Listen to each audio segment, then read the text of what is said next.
Halo semuanya, kembali ke channel Ibu Rumintar Merpau. Video kali ini pelanjutan dari PD Pelangi, yang dimana sebelumnya Ibu sudah terangkan di video PD Pelangi itu part pertama itu adalah jurnal umum sampai neraca saldo. Yang part keduanya Ibu terangkan tentang AJP-nya yang menggunakan HPP sampai ke neraca saldo setelah penutupan. Nah, ini juga Ibu akan menerangkan dari AJP-nya sampai neraca saldo setelah penutupan. Tetapi di sini AJP ayat jurnal penyesuaian yang kita gunakan adalah menggunakan ikhtisar laba rugi.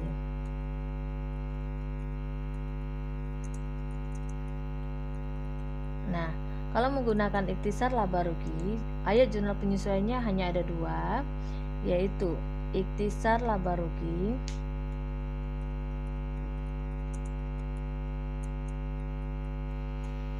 pada persediaan barang dagang awal. Kemudian jurnal kedua persediaan barang dagang akhir pada ikhtisar laba rugi. Nah, ini tinggal kita buatkan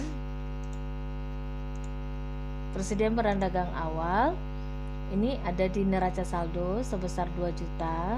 Berarti kita tuliskan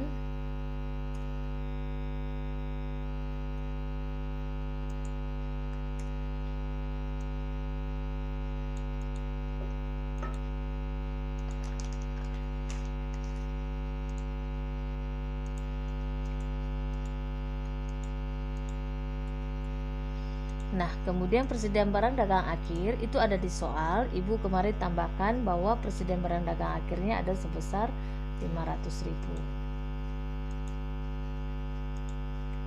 Nah, hanya ini aja untuk ayat jurnal penyesuaiannya. Kemudian kita masuk ke kertas kerja.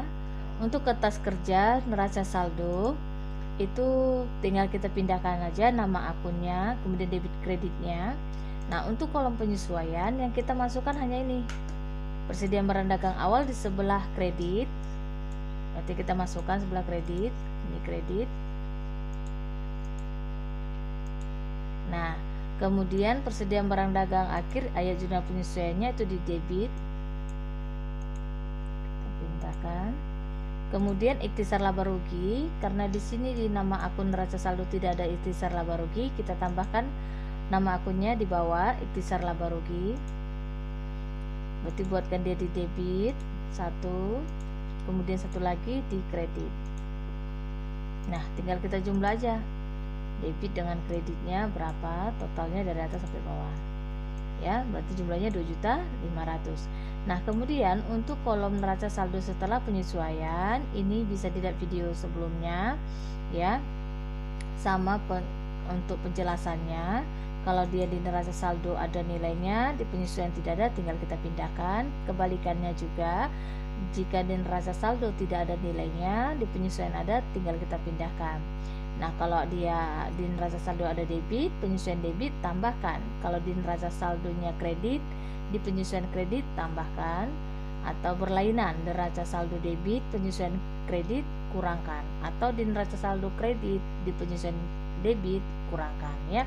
Oke, untuk kas sama piutang ini kita tinggal pindahkan. Nah, untuk persediaan barang dagang di sini di debit di neraca saldo ada debit 2 juta, di penyesuaian ada 500.000, kemudian ada di kreditnya 2 juta. Berarti kita tinggal tambahkan 2 juta tambah 500, 2.500.000 kurang 2 juta, berarti tinggal 500. Nah, ini semuanya tinggal kita pindahkan karena tidak ada nilainya di kolom penyesuaian. Nah, kemudian untuk ikhtisar laba rugi itu ada debit ada kredit, kita kurangkan aja. Oke, baru kita jumlahkan, nilainya tetap harus sama.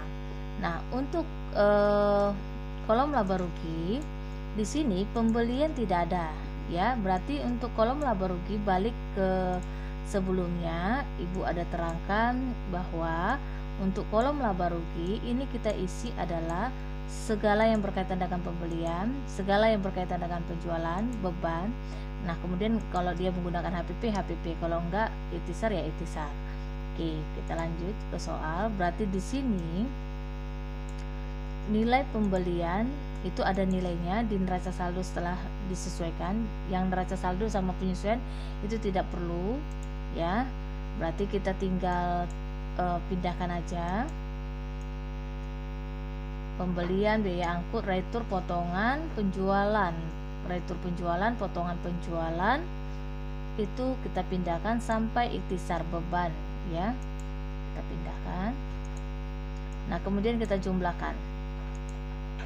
Nah, perhatikan di sini angkanya berbeda ya. Kolom debit 7.622, kolom kredit 9.599. Kita kurangkan. Berarti 9.599 dikurang 7.622. Nah, 1.977. Kalau kita lihat berdasarkan HPP, Ibu balik ke soal HPP ya, laba bersihnya itu adalah 1.977 ya. Kalau berdasarkan ikhtisar juga sama, jadi nggak beda ya. Baik dia menggunakan ikhtisar menggunakan laba rugi tetap sama labanya ya. Nah, kemudian untuk kolom neraca berarti selain dari kolom laba rugi ini ya, kita semuanya pindahkan. Yang sudah dipindahkan di kolom laba rugi jangan. Oke, kita pindahkan kas, piutang, udah sampai privo ya. Kemudian kita jumlahkan. Nah, kita kurangkan antara debit dengan kreditnya. Nah, hasilnya sama ya. Kita lihat juga yang sebelumnya yang menggunakan HPP juga sama 1.977. Nah, kita jumlahkan untuk menyamakan ya. Nah, kemudian untuk laporan laba rugi di sini perbedaannya nanti menggunakan ikhtisar atau menggunakan HPP ya. Nah, untuk laporan laba rugi yaitu penjualan bersih dikurang HPP. Oke, penjualan bersih ya, penjualan bersih ini dapatnya itu dari jumlah penjualan dikurang retur kurang potongan. Kalau ada biaya angkut ditambah biaya angkut. Nah, kita lihat ini penjualan 9.250 dikurang potongan kurang retur ya. Oke, kita pindahkan ke kolom laba ruginya, kurangkan, dapat penjualan bersih. Nah, biaya angkut tidak ada ya, kita lupakan. Berarti dikurang HPP. Nah, HPP kalau kita lihat di kertas kerja ini tidak ada ya. Maka itu bedanya tadi ya. Kalau di sebelumnya HPP sudah kelihatan. Nah, ini tidak ada. Maka untuk mencari HPP yaitu persediaan barang dagang awal ditambah dengan pembelian bersih. Nih, ditambah pembelian bersih ya.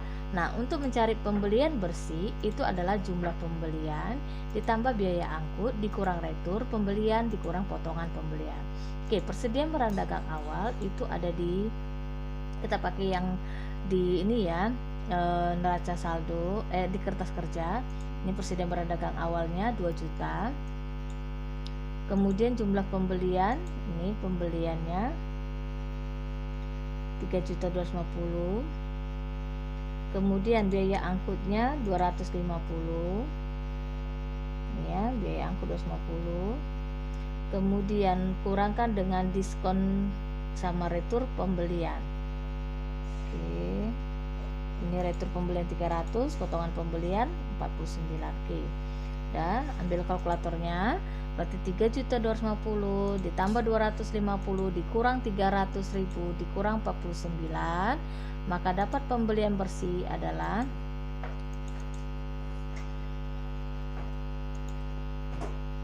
oke, 3.151. Nah, kemudian kita tambahkan persediaan barang dagang awal ditambah pembelian bersih 2 juta ditambah 3.151, maka dapat barang tersedia untuk dijual sebesar 5.151 dikurang dengan persediaan akhir. Nah, persediaan akhir itu di soal ada ditambahkan yaitu, atau kita lihat di AJP juga itu ada sebesar 500.000. ya, berarti dikurang persediaan akhir 500.000, berarti barang tersedia untuk dijual dikurang persediaan akhir, maka dapat 4.651. Perhatikan di sini Ibu buat tanda warna merah kuning ya, atau Ibu ganti aja warnanya nih agak seperti ini. APP-nya di sini 4.651. Nah, kembali ke video sebelumnya. Ini HPP 4.651 sama ya. Di sini kita menggunakan AJP yang menggunakan metode HPP. Nah, kalau yang video ini menggunakan ikhtisar tapi HPP-nya tidak ditemukan. Nah, kita cari HPP-nya. Tetap bisa ya, kita cari HPP ya. Harga untuk HPP-nya juga nilainya sama ya. Nah, oke, berarti penjualan bersih dikurang HPP, maka dapat laba kotor. Nah, kemudian laba kotor dikurang dengan beban. Beban-bebannya bisa dilihat di kertas kerja ini. Maka dapat total beban, kemudian dapat laba bersihnya. Ya, laba bersihnya sama dengan di kertas kerja. Jadi sama ya untuk laporan laba ruginya. Cuma bedanya apa? Kalau kita menggunakan AJP ikhtisar laba rugi, menggunakan AJP-nya ikhtisar laba rugi, maka di sini kita mencari HPP untuk laporan laba rugi. Tetapi jika di video sebelumnya kita menggunakan AJP HPP, waktu kita membuat laporan keuangan, laporan laba rugi, HPP tidak perlu lagi repot kita untuk mencarinya. Sudah ada langsung di kertas kerja berapa nilai dari HPP tersebut. Nih ya. Tapi kalau menggunakan ikhtisar laba rugi, ayat jurnal penyesuaiannya itu HPP belum diberitahu ya, belum dikasih tahu. Nah, kita bisa dapatkan yaitu dengan cara ya bahwa penjualan bersih dikurang HPP. Untuk mencari HPP, persediaan barang dagang awal ditambah pembelian bersih. Untuk mencari pembelian bersih, jumlah pembelian ditambah biaya angkut dikurang retur dikurang potongan pembelian. Kemudian setelah dapat, kita jumlahkan persediaan barang dagang awal dengan pembelian bersih, maka dapat barang tersedia dijual. Jangan lupa kurangkan dengan persediaan barang dagang akhir, maka dapat HPP. Itu dia ya. Nah, kemudian kita mencari laporan laporan perubahan modal. Untuk laporan perubahan modal itu sama seperti di video sebelumnya ini ya, bahwa laporan perubahan modal awal tambah laba dikurang private, maka dapat modal akhirnya 75.537, sama yang menggunakan HPP ya. Bedanya di laporan laba rugi aja. Neracanya juga sama ya. Kemudian bedanya lagi adalah kalau kita menggunakan ikhtisar itu beda di jurnal penutup ya, di jurnal penutup. Nah, perhatikan, Ibu akan tunjukkan perbedaannya. Nah, ini adalah yang menggunakan HPP tadi ya, ini menggunakan HPP. Nah, kalau menggunakan HPP, lihat yang kita tutup adalah hanya penjualan, beban gaji, beban sewa ya. Tidak ada pembelian. Karena apa? Karena di sini pembelian sudah nilainya 0, tapi balik kita ke ikhtisar. Nah, ini menggunakan ayat jurnal penyesuaian ikhtisar. Kalau menggunakan ayat jurnal penyesuaian ikhtisar, di sini jumlah pembelian, biaya angkut itu ada nilainya. Nih, ada nilainya ya.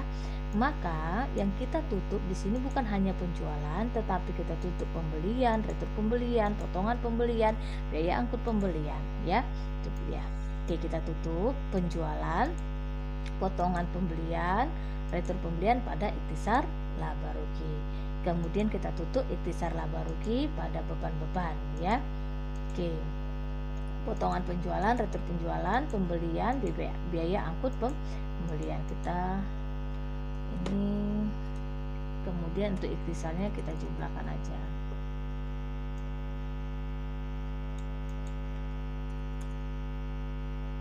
Nah, kemudian menutup private dan juga menutup modal ya.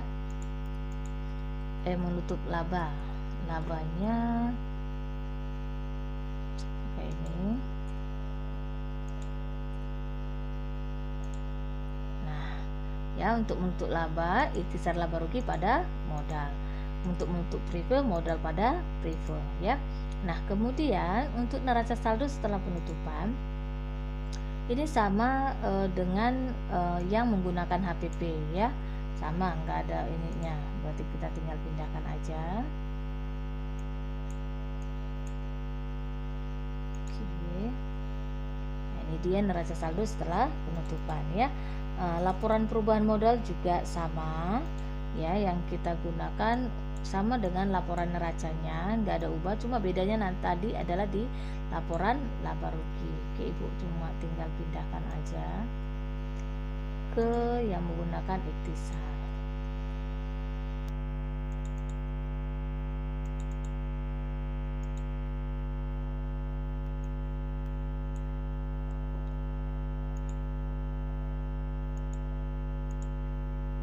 Oke, ini labanya. Nah, sudah. Ini modalnya. Oke.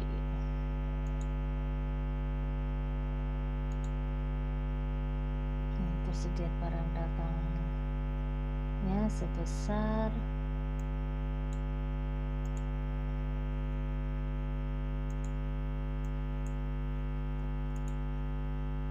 sudah ya. Oke, jadi bisa dilihat perbedaan perusahaan dagang kita menggunakan ayat jurnal penyesuaian APP dengan ikhtisar laba rugi. Oke, sekian video dari Ibu untuk PD Pelangi sudah selesai kita bahas. Berarti untuk perusahaan dagang sudah selesai semuanya videonya. Silahkan ditonton kembali, kemudian buat catatannya dengan rapi dan dipahami agar nanti ujian untuk akhir semester bisa diisi dengan baik. Sekian video Ibu, terima kasih.